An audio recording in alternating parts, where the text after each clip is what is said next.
শিবির করতে বুকের পাট্টা লাগে, জামাত করলে বুকে সাহস লাগে। যেই বুকে ঈমান নাই, সাহস নাই, সেই শিবির করাও তো সহজ নয়। সেদিন এক মাহফিল থেকে আমি আসতেছি, আলোচনার পরে কিছু লোক বলতেছে এই যে শিবিরের বক্তা।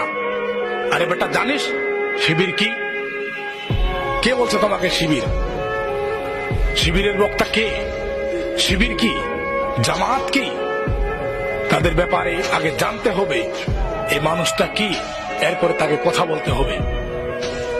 হযরত আবু হানিফা শিবির ছিলেন না, জামাত ছিলেন না, আওয়ামী লীগ ছিলেন না, বিএনপি ছিলেন না, জাতীয় পার্টি ছিলেন না।